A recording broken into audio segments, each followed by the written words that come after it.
Hello guys and welcome back once again to the platform of RJ academy. RJ academy के इस YouTube channel के ऊपर आप सभी स्टूडेंट्स का मैं एक बार फिर से स्वागत करता हूं और स्वागत करता हूं हमारे इस मैच के अंदर, जहां पर हम लोग इलेक्ट्रोकेमिस्ट्री का आज मैच नंबर 1 खेलने वाले हैं। जिनको नहीं पता उनको बता दूं, हर एक मैच का मतलब होता है 15 एमसीक्यू क्वेश्चन, यानी कि 15 ऐसे एमसीक्यू क्वेश्चन हम लोग करने वाले हैं जो डायरेक्टली आप लोग देखने वाले हो अपने CSIR नेट जून 2026 एग्जाम के अंदर। एज सच डायरेक्ट तो नहीं आएंगे, लेकिन जो टाइप है इसी टाइप के क्वेश्चंस आप लोगों को एग्जाम के अंदर देखने मिलेंगे। मैच बढ़ेगा तो आपके पास लेवल बढ़ेगा। आज इलेक्ट्रोकेमिस्ट्री का मैच नंबर 1 है, यानी कि थोड़े बेसिक टाइप के सवाल हम लोग करेंगे, जो सवाल आप लोग एक्सपेक्ट कर सकते हो अपने पार्ट बी के अंदर। इसी के साथ जब मैच नंबर 2 आएगा तो मैच नंबर 2 के अंदर हम थोड़ा सा डिफिकल्टी लेवल को इंक्रीज करेंगे और वहां से आप लोग एक्सपेक्ट कर सकोगे कि आपके पास कुछ क्वेश्चंस पार्ट सी में भी आ जाए। यहां से भी कुछ क्वेश्चन पार्ट सी में डेफिनेटली आ सकते हैं, तो प्लीज आप सेशन को कंप्लीटली देखिएगा।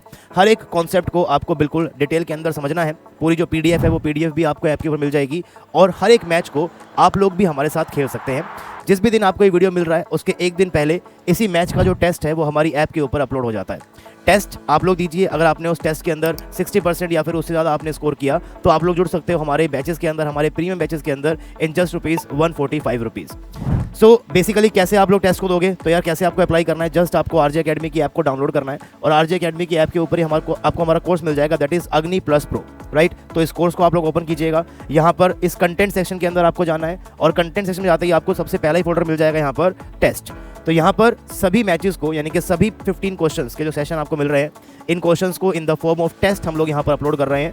तो किसी भी सेशन को देखने से पहले आप उसका टेस्ट दीजिए ताकि आपको ये समझ में आए कि आप उस टॉपिक से कितना स्कोर कर पा रहे हैं। कहीं पर भी कोई भी डाउट है तो सेशन आपके लिए ही है, आप यहाँ से अपने डाउट को भी क्लियर करें। सेशन आपको अच्छा लगा तो वीडियो को जरूर लाइक कीजिएगा एंड साथ में शेयर करो अपने सभी दोस्तों के साथ। चैनल के ऊपर नए हो तो सब्सक्राइब कर लो और सब्सक्राइब करते हुए बेल आइकन को जरूर प्रेस करना ताकि लेटेस्ट वीडियो की अपडेट्स नोटिफिकेशन आप तक टाइमली पहुंचती रहे। मैच नंबर 1 यानी कि लेवल नंबर 1 ऑफ इलेक्ट्रोकेमिस्ट्री, आइए स्टार्ट करते हैं। सबसे पहला क्वेश्चन है आपकी स्क्रीन के ऊपर, एक थ्योरेटिकल क्वेश्चन है वैसे भी, है ना, सिंपल सा क्वेश्चन दिखाई दे रहा है। सवाल है, which of the following statement is wrong about the galvanic cell. Galvanic cell के लिए इनमें से कौन सी स्टेटमेंट आपके पास गलत है। तो दो टाइप के आपके पास इलेक्ट्रोकेमिकल सेल आप लोग पढ़ते हो। एक आप लोग बोलते हो कि सर गैल्वेनिक सेल होता है और एक आपके पास होता है इलेक्ट्रोलाइटिक सेल, और दोनों के अंदर जो कैथोड और एनोड के जो साइन है उन साइन के अंदर चेंजमेंट है। एक जगह कैथोड नेगेटिव होता है तो एक जगह कैथोड पॉजिटिव होता है। Same goes with the anode, लेकिन एक चीज़ जो सही रहती है हमेशा वो ये कि कैथोड पे हमेशा रिडक्शन होता है और एनोड पे हमेशा ऑक्सीडेशन होता है।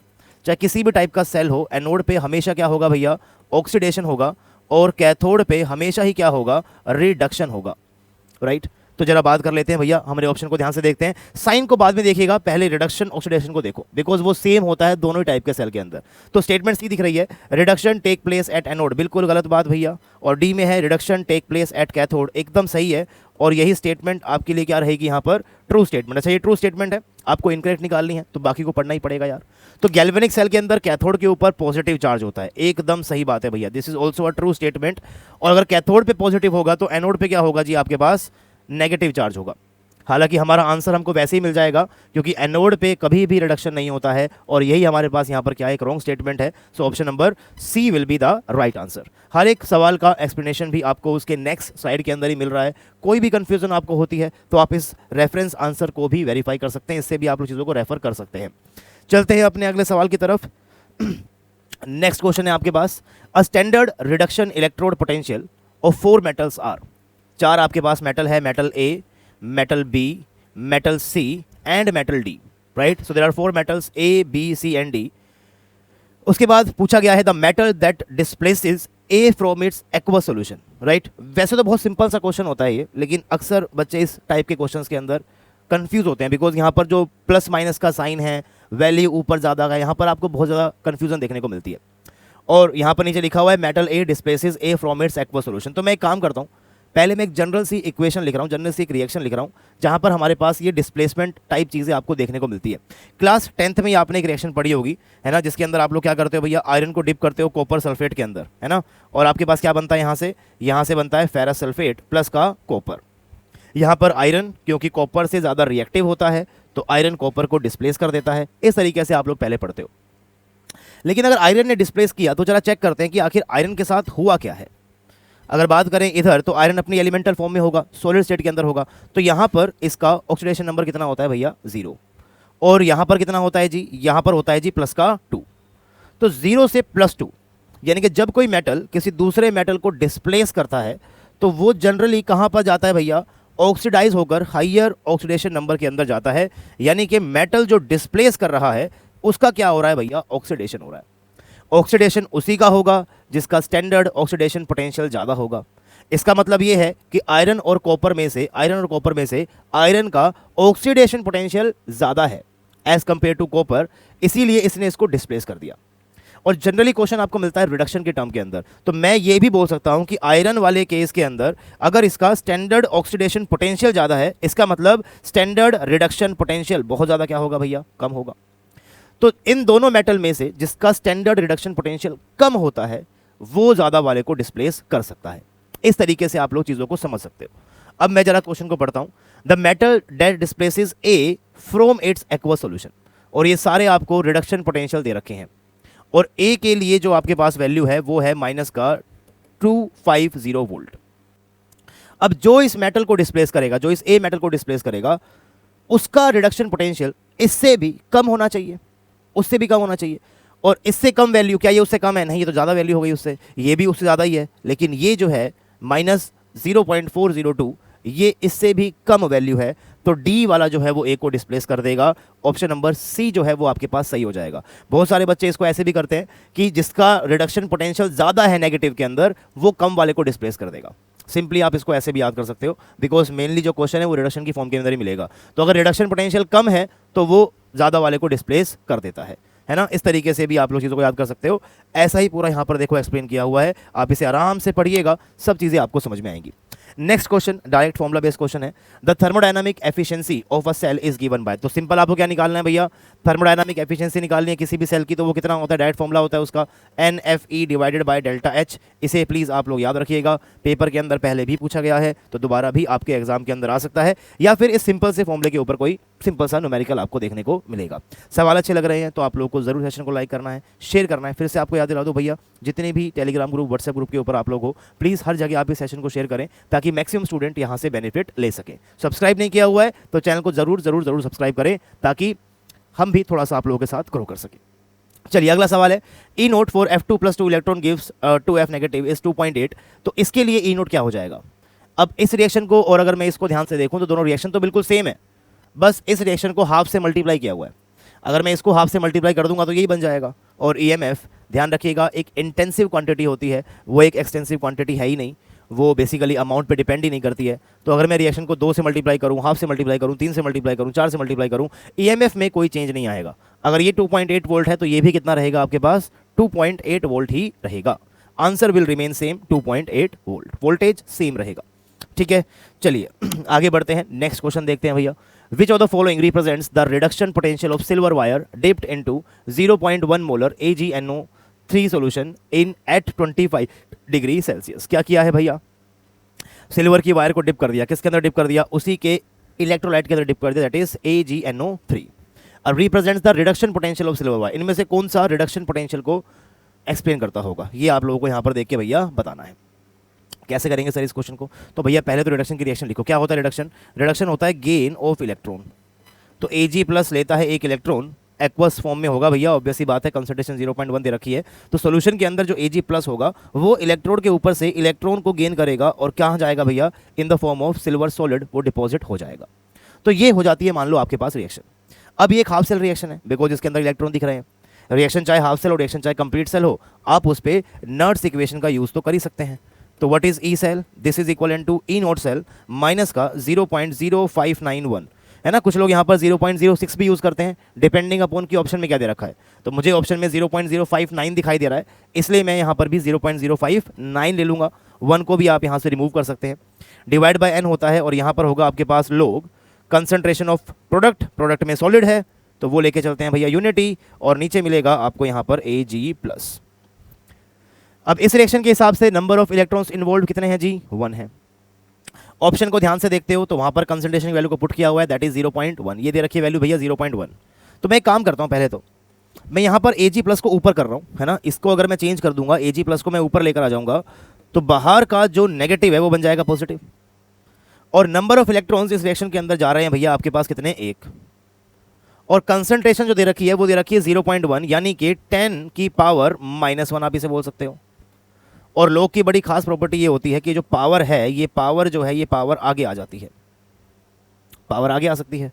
तो आपके पास क्या बन जाएगा, ये बन जाएगा ई नोट सेल और plus into -1, this will be again minus sign, this is 0.059 and log 10 कितना होता है जी आपके पास 1 होता है। तो राइट आंसर जो इसका होगा वो मिल जाएगा आपके पास ऑक्सीडेशन नंबर डी। अच्छा एक और चीज़ यहाँ पे ध्यान रखो यार, जैसे मैं यहाँ पर सेल लिख रहा हूँ, it is not a complete cell, it is a half cell reaction, है ना। तो अगर ये हाफ सेल रिएक्शन है और मैंने रिडक्शन की फॉर्म में रिएक्शन को लिखा है, तो ये भी कौन से वाला होगा भैया, रिडक्शन वाला होगा। ये भी क्या होगा, रिडक्शन होगा। ये भी क्या होगा, रिडक्शन होगा। और ये भी क्या होगा, रिडक्शन होगा। तो इसीलिए कह रहा हूँ कि option number D will be ठीक। आपसे रिडक्शन की फॉर्म में पूछा कि उसको कैसे एक्सप्लेन करेंगे, तो राइट आंसर क्या होगा इसका, ऑप्शन नंबर डी, ई नोट रिडक्शन -0.059। नट्स इक्वेशन के ऊपर से क्वेश्चंस आते रहते हैं, इस टाइप के क्वेश्चंस अक्सर आपको एग्जाम के अंदर देखने को मिलते हैं। ये वाला जो क्वेश्चन है ना, ये भी थोड़ा इंपॉर्टेंट है, इसका फॉर्मूला भी प्लीज याद रखिएगा, बहुत बार इस फॉर्मूले के ऊपर से क्वेश्चन आया है। At 25 degree Celsius the standard EMF of the cell having reactions involving 2 electrons, भैया इलेक्ट्रॉन कितने हैं, 2 हैं। 2 electron change is found to be 0.295। EMF मिल गया है, वो भी कौन से वाला है जी, स्टैंडर्ड है, तो that is equal to 0.295 volt. The equilibrium constant is, तो इक्विलिब्रियम कांस्टेंट का रिलेशन किससे भैया, EMF से। ये कई बार एग्जाम के अंदर आता है आपके पास, याद रखिएगा, इस क्वेश्चन को भी आप लोग करना होता है। डायरेक्ट फॉर्मूला ही है, डायरेक्ट फॉर्मूला आप यहाँ पर देख लोगे, यहीं पर ही फॉर्मूला लिखा होगा आपके पास, ये रहा भैया formula. E note cell is equal to 0.0591 divided by what, n into में log के। याद है, आप ये पूरा फॉर्मूला याद करते हो डेल्टा जी का, डेल्टा जी क्या होता है, -RT ln के इक्विलिब्रियम। आप log की फॉर्म में कर सकते हो इसको, और साथ में क्या लिखोगे यहाँ पर, माइनस का NFE, है ना। अगर स्टैंडर्ड रहेगा तो इस तरीके से आप लिख दोगे इसके अंदर सिंपली E नोट। तो यहाँ से देखो भैया, इन दोनों को देखो, यहाँ से क्या लिख सकते हो, यहाँ से लिख सकते हो NFE naught cell is equal to RT ln K equilibrium. अब इसे चेंज करो log में, तो क्या बन जाएगा, 2.303 RT, और ये हो गया G log of K equilibrium, and this is NF, this is E note cell, है ना। तो यही फॉर्मूले को थोड़ा सा डिस्प्लेस किया हुआ है बस, यहाँ से E नोट सेल क्या बन जाएगा, this will be equal to 2.303 RT upon में NF equal to log of K equilibrium, and 25 degree Celsius के ऊपर 2.303 RT डिवाइडेड बाय F की वैल्यू होती है 0.0591 divide by N, and this is log of K equilibrium, and this is E note cell. I hope सभी बच्चों को ये formula पहले से ही आता होगा यार, ये इंपॉर्टेंट फॉर्मूला है ना। आई होप ये फॉर्मूला आपको पहले से ही आता हो। तो बस इस फॉर्मूले के अंदर वैल्यू को पुट करना है, N की वैल्यू 2 दे रखी है, E नोट सेल की वैल्यू दे रखी है, आपको K निकालना है। थोड़ा बहुत प्लीज़ प्रैक्टिस करें, इस टाइप के न्यूमेरिकल कैसे सॉल्व करते हैं, 4-5 क्वेश्चंस आप करोगे तो प्रैक्टिस भी आपको हो जाएगी। यहाँ पर इसका आंसर जो आएगा वो आएगा 10 की पावर 10। और ध्यान रखिए, जब पेपर में सवाल आता है तो कैलकुलेशन वाला पार्ट थोड़ा सा ईजी रहता है, ऐसा नहीं कि बहुत मुश्किल होगा, बट जब घर प्रैक्टिस कर रहे हो, कैलकुलेटर है आपके पास, आप वहाँ पे आराम से सॉल्व करें उनसे पूरा। हालांकि आजकल तो एग्जाम के अंदर भी मिल रहा है, लेकिन उसके ऊपर ज़्यादा भरोसा ना करें भाई, क्या पता मिले क्या पता ना मिले, है ना। लेकिन आप घर पे जब बैठते हो तो प्लीज़ पूरा एक बार जरूर अच्छे से प्रैक्टिस करें, राइट। अगला क्वेश्चन क्या है, कंसिडर द सेल, एक सेल दे रखा है Cu+2 सोल्ड ब्रिज है Ag+ से Ag। If the concentration of Cu+ का 2 and Ag+ ion becomes 10 time the EMF of the cell is, cell का EMF क्या हो जाएगा अगर मैं इनकी कंसंट्रेशन को 10 टाइम्स कर देता हूं तो सबसे पहला काम ये होता है कि जो आपको सेल दिखाई दे रहा है ना, इस सेल से आप पहले अपनी कंप्लीट रिएक्शन को लिख दो यार। अगर मैं इस सेल को ध्यान से देखूं तो मुझे पता है कि सोल्ट ब्रिज के लेफ्ट हैंड साइड में जो है वो होता है एनोड, और ये क्या होता है जी आपके पास कैथोड। एनोड पे क्या होता है, ऑक्सीडेशन मतलब लॉस ऑफ इलेक्ट्रॉन। कैथोड पे क्या होता है, रिडक्शन मतलब गेन ऑफ इलेक्ट्रॉन। तो एनोड पे क्या हुआ है, कॉपर गया है कॉपर +2 के अंदर, तो कॉपर जब कन्वर्ट होगा कॉपर +2 के अंदर तो 2 इलेक्ट्रॉन का लॉस करेगा। और यहाँ पर क्या हुआ, यहाँ पर Ag+ 1 इलेक्ट्रॉन लेगा, और कहाँ कन्वर्ट होगा भैया, Ag में कन्वर्ट होगा। Number of electrons must be same, तो अगर यहाँ पर 2 निकले हैं तो नीचे भी 2 होने चाहिए, इसीलिए आप इस पूरी रिएक्शन को 2 से मल्टीप्लाई करोगे, उसके बाद ही आप इसको ऐड कर सकते हो, उससे पहले आप इसको ऐड नहीं कर सकते, क्योंकि जितने इलेक्ट्रॉन लॉस हुए हैं उतने ही एग्जैक्टली उतने ही गेन भी होंगे, तभी जाकर बात बनेगी, ठीक है।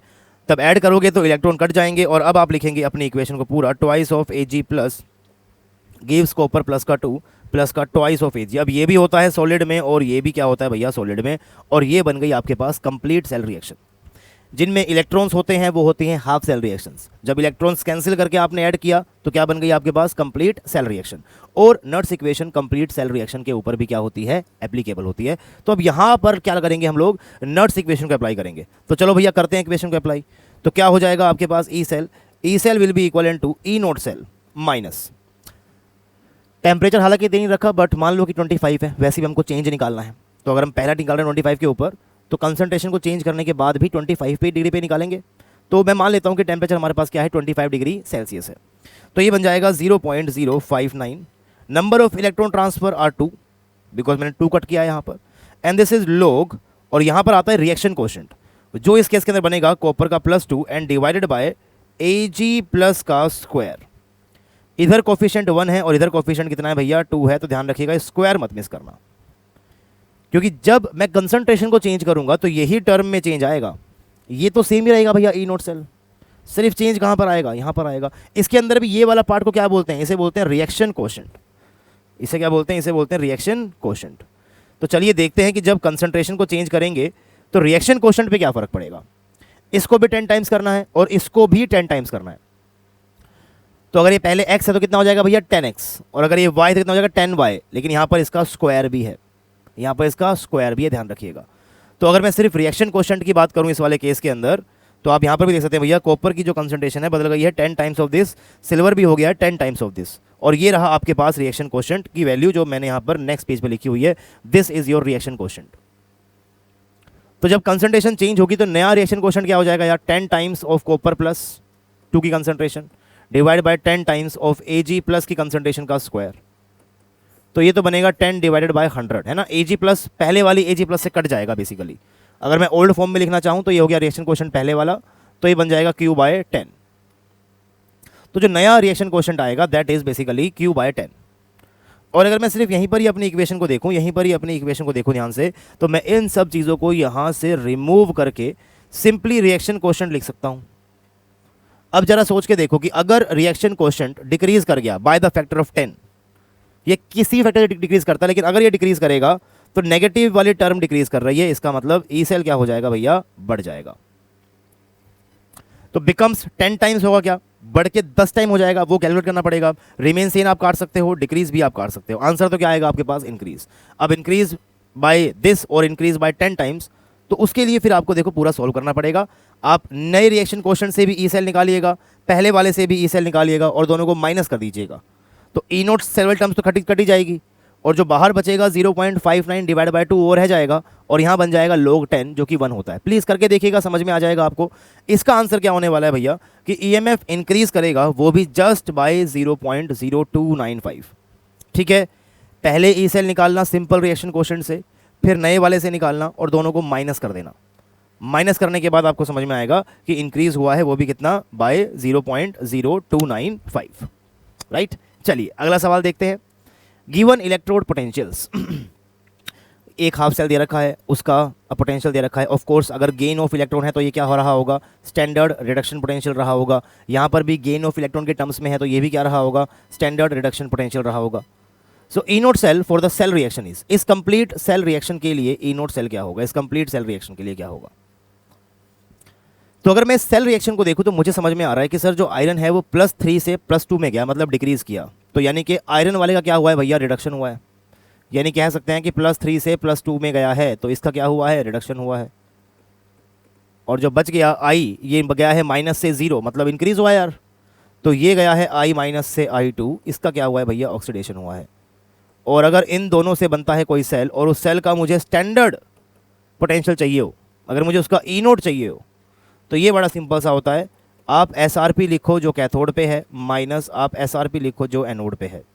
सर कैथोड पे कौन होगा, कैथोड पे वो होगा जिसका रिडक्शन हुआ है, तो ये होता है कैथोड पे भाई, और ये होता है जी आपके पास एनोड पे। दोनों की वैल्यूज़ दे रखी हैं। आयरन वाले की वैल्यू है 0.771 और इसकी वैल्यू है 0.536। जस्ट सिंपली माइनस करो और आंसर निकालो, ये रहा, इसी फॉर्म में ही लिखा हुआ है ना, इसी फॉर्म में लिखा हुआ है। Option number C will be the right answer, 0.771 minus 0.536, ये होगा भैया इसका सही जवाब। पूरा सॉल्व किया हुआ है, बाद में आराम से आप इसको पढ़ सकते हो। PDF कहाँ मिलेगी सर, तो जैसा मैंने आपसे कहा कि आप हर एक मैच को पहले टेस्ट की फॉर्म में दे सकते हो, है ना। तो टेस्ट देने के लिए क्या करना पड़ेगा, आपको अग्नि प्लस के कोर्स में जाना है, वहाँ पर आपको टेस्ट वाले फोल्डर में जाना है, वहीं पर ही आपको इसकी पीडीएफ भी देखने को मिल जाएगी। बट पीडीएफ लॉक है, टेस्ट सभी लोग कर सकते हैं, पीडीएफ उन्हीं को मिलेगी जिन्होंने 60% स्कोर किया होगा, अग्नि प्लस ज्वाइन किया होगा, या फिर मान लो वैसे भी ज्वाइन कर रखा है। तो जो लोग अग्नि प्लस के अंदर हमारे सब्सक्राइबर्स हैं उन लोगों को ये पीडीएफ मिल रही है, वो भैया उस टेस्ट डेफिनेटली उस पीडीएफ को देख सके। जो सब्सक्राइबर नहीं है, मैं तो कहूँगा कि अगला मैच आने से पहले आप लोग टेस्ट दीजिए, और टेस्ट के अंदर 60% या फिर उससे ऊपर आप स्कोर करें, सो डेफिनेटली आपको मिल जाएगा हमारा अग्नि plus in just ₹145 till your exam, है ना। आपकी एग्जाम तक की वैलिडिटी उसके साथ रहेगी, सब कुछ आपको उसके अंदर मिल जाएगा, सारा कंप्लीट फिजिकल का सिलेबस आपको वहाँ मिलेगा। तो बल्ले बल्ले ही हो गई भाई आपकी वैसे तो, है ना। चलो नेक्स्ट क्वेश्चन देखते हैं। By how much times will potential of half cell that is copper +2 से copper change if the solution is diluted 200 times at 298 Kelvin. Same almost वैसा ही क्वेश्चन है जो हमने थोड़ी देर पहले भी किया था। By how much time will potential of half cell, बस यहाँ पर हाफ सेल की बात हो रही है, और हाफ सेल भी कौन सा है, देखो रिडक्शन की फॉर्म में ही आपको दे रखा है। अब सॉल्यूशन को डाइल्यूट कर दिया 100 टाइम्स, तो जब सॉल्यूशन को डाइल्यूट करते हैं ना तो कंसंट्रेशन डिक्रीज करती है, because concentration is inversely proportional to volume. तो अगर आपने डाइल्यूट कर दिया 100 टाइम्स तो आपने वॉल्यूम को इंक्रीज कर दिया 100 टाइम्स, तो कंसंट्रेशन क्या हो जाएगी, डिक्रीज हो जाएगी भैया 100 टाइम्स। ध्यान रखिएगा क्या होती है concentration, number of moles divided by volume, number of moles of solute divide by volume of solution. तो जब डाइल्यूशन करते हो तो सोल्यूट का अमाउंट चेंज नहीं होता, सिर्फ क्या चेंज हो रहा है, वॉल्यूम ऑफ सॉल्यूशन चेंज हो रहा है। तो उसके हिसाब से फिर आपको ये क्वेश्चन करना है, सिंपल है। ये जो क्वेश्चन, ये रिएक्शन लिखी हुई है यहाँ पर, आप अपनी नट्स इक्वेशन को लिखिए जैसे हमने पहले भी लिखा था, है ना, सेम उस तरीके से लिखेंगे। ये हमारे पास रिएक्शन हो गई, इसमें मैंने क्या लिखी थी, मैंने नट्स इक्वेशन लिख दी, ई नोट प्लस का 0.0591 दे रखा है 298 kelvin divide by 2, electron 2 transfer हुए हैं, log ऑफ Cu+2। अब सॉल्यूशन को 100 टाइम डाइल्यूट किया गया है, तो नई जो कॉपर +2 कंसंट्रेशन होगी दैट विल बी पुराने वाली डिवाइड बाय 100, डिक्रीज करके भाई बाय 100 टाइम्स।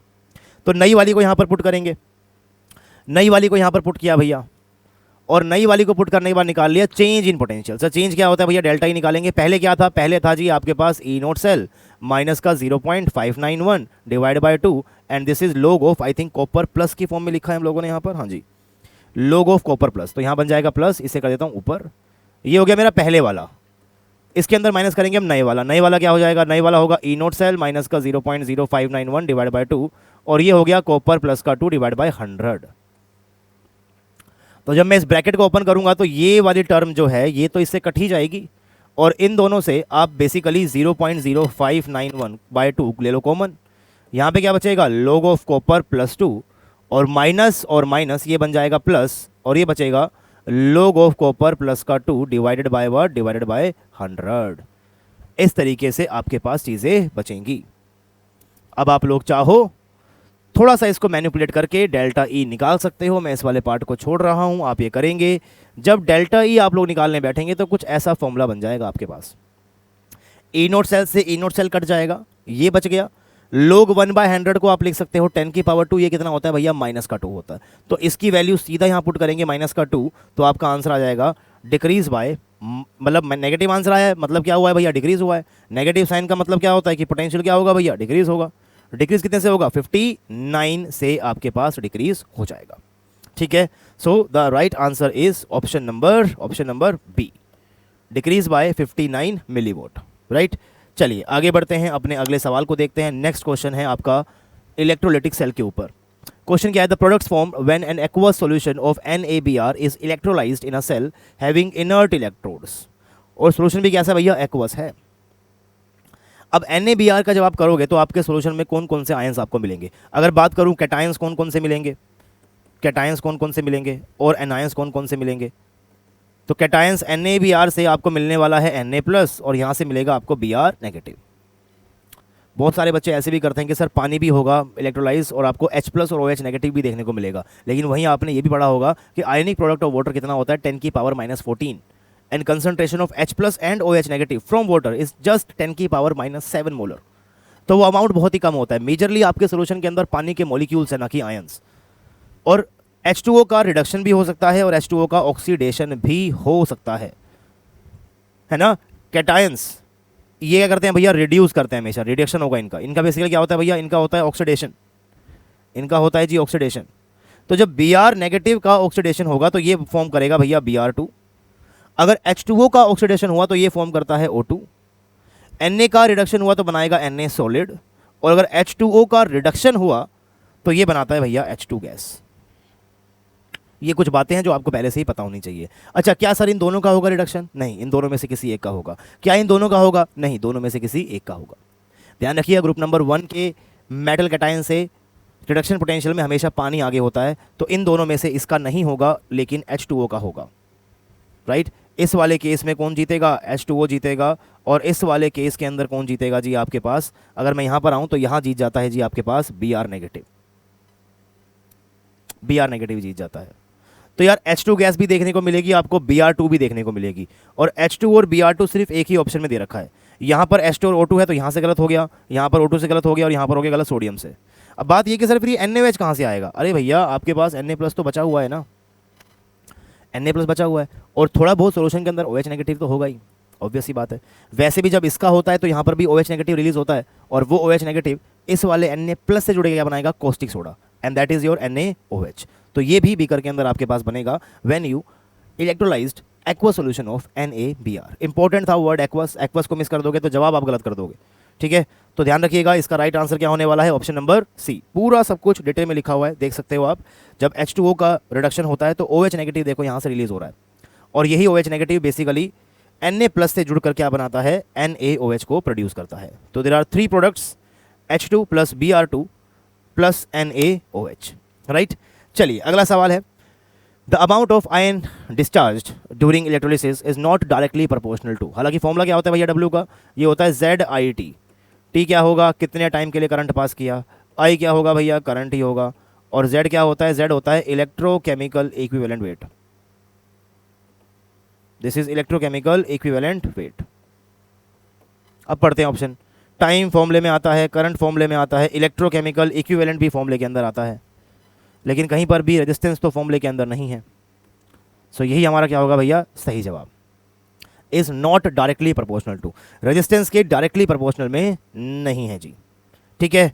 तो वही चीज़ है भैया, फॉर्मूला ये रहा। चार्ज का फॉर्मूला होता है I × में T, कंप्लीट फॉर्मूला होता है भैया ZIT, जहाँ पर Z क्या होता है? इलेक्ट्रोकेमिकल इक्विवेलेंट वेट, जैसे कि मैंने आपको बताया, राइट। चलिए आगे बढ़ते हैं, अगला सवाल देखते हैं। बढ़िया क्वेश्चन है ये भी यार।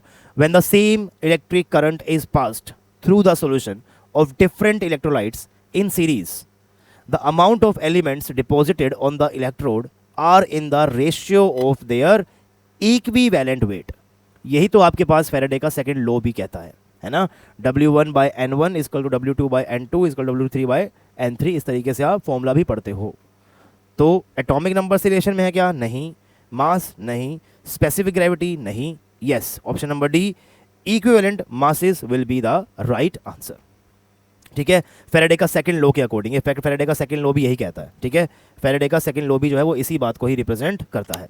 चलिए आगे बढ़ते हैं, अगला सवाल देखते हैं। नेक्स्ट क्वेश्चन ये भी आई थिंक इलेक्ट्रोलाइटिक सेल के ऊपर से ही आपके पास ये क्वेश्चन है। सवाल है, an electric current is passed through silver voltameter connected to a water voltameter in series. The cathode of the silver voltameter weight 0.0108 gram. ये सिल्वर वाला है बेसिकली ना, जो सिल्वर वाला है उसका वेट दे रखा है भैया, सिल्वर वाले का वेट, यानी कि Ag का जो वेट दे रखा है, जो डिपॉजिट हुआ है, एक सेकंड रुकिएगा गाइस, Ag का वेट दे रखा है जो बेसिकली कहाँ पर है? कैथोड पे है, and this was equivalent to 0.108। The volume of oxygen gas evolve at STP। Because अगर सिल्वर का आपके पास हुआ है रिडक्शन, बिकॉज कैथोड पे क्या होता है? रिडक्शन होता है। तो जो इसके बगल में लगा हुआ है, वो लगा हुआ है, पानी लगा हुआ है भैया, पानी H2O, तो ये काम करेगा एज ए एनोड। तो यहाँ पर क्या होगा भैया? ऑक्सीडेशन होगा। और मैंने आपसे कहा था कि जब एनोड का ऑक्सीडेशन होता है तो गैस कौन सी बाहर निकलती है? O2 गैस बाहर निकलती है, O2 गैस बाहर निकलती है ना। तो ये पूछा हुआ है कि कितनी ऑक्सीजन गैस आपके पास बाहर निकलेगी। तो जब दो सेल आपस में कनेक्टेड है, ध्यान रखिएगा फैराडे का सेकंड लॉ भी यहाँ पर आप इस्तेमाल कर सकते हैं, हमने अभी पढ़ाई है कि जितना इक्विवेलेंट यहाँ पर इस्तेमाल हुआ है उतना ही इक्विवेलेंट यहाँ पर भी इस्तेमाल होगा, ठीक है। जितना यहाँ पर हुआ है उतना ही कहाँ पर भी होगा? आपके पास यहाँ पर भी होगा। सवाल में STP भी है, तो STP से आपको ये भी पता होना चाहिए कि 1 मोल गैस STP के ऊपर 22.4 लीटर ऑक्यूपाई करती है। हालांकि अब के डेटा के हिसाब से 22.7 हो गया है, बट मेनली हम लोग 22.4 ही इस्तेमाल करते हुए आ रहे हैं, क्योंकि अब स्टैंडर्ड प्रेशर को बना दिया गया है 1 बार, और अगर आप फॉर्मूले के अंदर 1 बार पुट करते हैं तो फिर आपका आंसर 22.7 आता है अब, है ना। तो 1 मोल पे 22.7 लीटर की गैस, मतलब गैस जो है वो 22.7 लीटर ऑक्यूपाई करती है। कैसे करेंगे इस क्वेश्चन को, ध्यान से देखो भैया, पूरा सोल्यूशन बड़ा इंपॉर्टेंट है इसका, साफ साफ यहाँ पर लिखा हुआ है। सिल्वर वोल्टामीटर और वोल्टर वोल्टामीटर सीरीज में कनेक्टेड है, इसलिए दोनों में से same quantity of electricity pass होगी। सेकंड लो कहता है सिल्वर कितना डिपॉजिट हुआ भैया, मास दे रखा है 0.108 ग्राम। सिल्वर का इक्विवेलेंट मास कितना होगा, अगर मैं इसके रिलेशन की बात करूं तो सिल्वर प्लस को चाहिए एक इलेक्ट्रॉन, तो एन फैक्टर क्या हो गया इसका 1 हो गया। तो what will be the equivalent weight 108 gram, because ये होता है सिल्वर का मोलर मास, दैट इज 108। तो 108 डिवाइड बाय एन फैक्टर, और यहाँ पर एन फैक्टर कितना है भैया 1 है, तो इक्विवेलेंट वेट भी कितना आएगा इसका 108 ग्राम ही आपको देखने को मिलेगा। तो what is the equivalent of AG in this particular reaction, यहां पर कितना हो जाएगा भैया इक्विवेलेंट्स, तो कितना इसका बेसिकली वेट डिपॉजिट हुआ है डिवाइड बाय इसका कितना इक्विवेलेंट वेट होता है। तो वेट डिपॉजिटेड कितना है जी आपके पास 0.108, what is the equivalent weight, वो भी कितना है आपके पास 108, तो what will be the equivalents, divide कर दो, दैट इज 0.001 इक्विवेलेंट। अब बात समझिएगा, क्या किया है हम लोगों ने, वेट ऑफ सिल्वर को डिवाइड किया है इक्विवेलेंट वेट ऑफ सिल्वर से to calculate equivalents of silver, और जो भी ये निकल कर आएगा यही क्या होगा आपके पास इक्विवेलेंट्स ऑफ वाटर भी होने वाला है। तो फिर उसको फर्दर इक्वेट कर देंगे, weight of water divide by equivalent weight of water. तो अगर आपको वेट निकालना है वाटर का, अगर आपको निकालना है इक्विवेलेंट वेट निकालना है, तो पहले आपको उसकी इक्वेशन को लिखना पड़ेगा। और यहां पर H2O का क्या हुआ है आपके पास, यहां हुआ है बेसिकली इसका, अगर हम बात करें तो O है -2 में, यहां पर गए हो 0 में, तो ये क्या हुआ इंक्रीज, यहां पर हुआ है इसका ऑक्सीडेशन, ये एनोड के ऊपर है। अब वाटर वोल्टामीटर में ऑक्सीजन इवॉल्व होती है, बिल्कुल होगी सर, ये उसकी रिएक्शन दिखाई दे रही है आपको। इस रिएक्शन में 4 मोल ऑफ इलेक्ट्रॉन्स इन्वॉल्व हैं। तो अगर मैं O2 का, बिकॉज मोल कितने हैं O2 के 1, तो 1 मोल O2 को निकलने के लिए 4 मोल ऑफ इलेक्ट्रॉन की रिक्वायरमेंट है। तो इस केस में O2 के लिए एन फैक्टर क्या हो जाएगा 4। तो O2 का इक्विवेलेंट मास क्या होगा 32/4 यानी कि 8 ग्राम। तो ये हो गया इसका, आपने बोला कि sir weight of H2O divided by equivalent weight of H2O, ये बराबर होना चाहिए 0.001 के, है ना। इतना ही तो था आपके पास इक्विवेलेंट, वहां पर भी कितना आया देखो आपके पास 0.001 ही आया था वो। अब आपने बोला कि सर वेट तो मुझे निकालना है, निकाल लूंगा सर, ये हो गया मेरे पास कितना भैया 32/4 यानी कि 8 ग्राम, और ये हो गया 0.01। तो weight of H2O deposited this will B 0.001 into में 8, तो ये आ गया 0.008 ग्राम। तो 0.008 ग्राम आ गया। तो अगर वेट आ गया तो मोल निकाल लेंगे, मोल कैसे निकालेंगे सर, इसको डिवाइड कर दो मोलर मास से, इतना मोल आ गया भाई। अब ऑब्वियस सी बात है, एक मोल गैस 22.4 लीटर बोल लो, या फिर 22400 सेंटीमीटर क्यूब बोल लो, बात क्या होती है सेम, क्योंकि ऑप्शन सेंटीमीटर क्यूब में थे इसीलिए हम सेंटीमीटर क्यूब में बात कर रहे हैं। तो एक मोल गैस इतना सेंटीमीटर क्यूब, तो भैया इतना मोल कितना हो जाएगा, वैसे कैलकुलेट किया हुआ है, that is 5.6 centimetre cube. Right answer क्या होगा इसका, option number C, that is 5.6 centimetre cube. अच्छा क्वेश्चन था ये। फेरेडे का सेकंड लॉ आज हमने इस्तेमाल किया है 2 बार सवालों के अंदर, जहां तक मुझे लगता है कि इस बार पेपर के अंदर भी फेरेडे का सेकंड लॉ भैया डेफिनेटली पेपर के अंदर आ सकता है। ठीक है, फर्स्ट लॉ भी पूछा गया है, सेकंड लॉ भी पूछा गया है, नट्स इक्वेशन भी पूछी गई है, हाफ सेल भी पूछा गया है, रिडक्शन पोटेंशियल, ऑक्सीडेशन पोटेंशियल, है ना, कौन किसको डिस्प्लेस करेगा, ये सब क्वेश्चंस कहीं ना कहीं पहले इलेक्ट्रोकेमिस्ट्री से आ चुके हैं, और पार्ट बी के अंदर ये क्वेश्चन या फिर इस टाइप के क्वेश्चन आप डेफिनेटली एक्सपेक्ट कर सकते हैं। ठीक है, चलिए अगला सवाल पढ़ते हैं। The resistance of 0.01 normal solution of an electrolyte was found to be 200 ohm at 298 Kelvin using a conductivity cell of cell constant 1.5 centimetre inverse. अगर कभी कभी आप हो जाओ ना कंफ्यूज कि सर सेल कांस्टेंट क्या था, L/A या A/L, भैया यूनिट पे फोकस करो, सेंटीमीटर इनवर्स चाहिए, तो सेल कांस्टेंट बेसिकली क्या होता होगा, सेल कांस्टेंट होता है जी L/A, क्योंकि ये लेके चलोगे आप सेंटीमीटर में, ये आएगा सेंटीमीटर के स्क्वायर में, तो फाइनली क्या बचेगा, सेंटीमीटर का इनवर्स ही बचेगा। The equivalent conductance of the solution is, equivalent conductance आपको निकालना है, और इक्विवेलेंट कंडक्टेंस निकालने का अगर मैं आपको पहले फॉर्मूला बताऊं तो भैया ये होता है वो फॉर्मूला, ये आपने पढ़ा है, इक्विवेलेंट कंडक्टेंस फॉर्मूला पढ़ा है आपने, कापा इनटू में 1000 करते हो, अगर डिवाइड बाय क्या करोगे नॉर्मेलिटी, और ये निकालने के लिए मुझे पहले क्या चाहिएगा भैया कापा, बिकॉज नॉर्मेलिटी तो मेरे को दे रखी है क्वेश्चन के अंदर, और ये क्या होता है भैया, ये होता है कंडक्टिविटी। सर ये कैसे निकालेंगे, तो इसके लिए आपको बाकी इन्फॉर्मेशन है भैया क्वेश्चन के अंदर, है ना, क्वेश्चन के अंदर बाकी इन्फॉर्मेशन देखो आपके पास क्या क्या है, आपके पास रेजिस्टेंस दे रखा है, आपको सेल कांस्टेंट दे रखा है, तो लगाओ फॉर्मूला भैया रेजिस्टेंस का, क्या होता है रेजिस्टेंस का फॉर्मूला, ρL/A। अच्छा रो क्या होता है बेसिकली 1 कापा, L/A लिख सकते हो इसको, तो यहाँ से कापा कितना बन जाएगा बेसिकली 1/R इनटू में L/A, L/A तो सेल कांस्टेंट है ना, इधर गया, तो ये बन जाएगा 1/r। आर कितना दे रखा है जी 200 ओम। ये क्या है सेल कांस्टेंट दैट इज 1.5। निकल गया आपका कापा, निकल गया कापा। कापा क्या हो जाएगा 1.5 डिवाइड बाय 200। यही तो किया देखो हम लोगों ने यहाँ पर भी। ये cell constant divide by R, cell constant divide by R, cell constant divide by R. ठीक है, निकालो यहाँ से कापा। ये आगे कापा 0.075 वो उसकी यूनिट है ना। मो यानी कि साइमन इनवर्स, ओम का इनवर्स मो बोलते हैं इसको। OHM का उल्टा है ये MHO, मो सेंटीमीटर इनवर्स। और जैसे ही कापा आया अब यहाँ पर फॉर्मूले में कापा को पुट करो, नॉर्मेलिटी 0.01 है, डायरेक्ट आपके पास आ जाएगा answer 750 MHO centimetre cube centimetre square equivalent inverse. ठीक है, so the right answer is option number A for this question. ठीक है, चलिए ये है हमारा आज के मैच का आखिरी सवाल। और मैच का हर एक आखिरी सवाल आपके लिए होता है भैया homework. So this question will be your homework. नीचे कमेंट बॉक्स है, कमेंट बॉक्स का आप इस्तेमाल करें और इस क्वेश्चन को ज़रूर आप लोग कमेंट के अंदर ज़रूर आंसर करें। मान लो कि आप इस क्वेश्चन को नहीं कर पा रहे हो लेकिन आपको इसका सोल्यूशन चाहिए, है ना, तो कैसे मिलेगा इसका सोल्यूशन?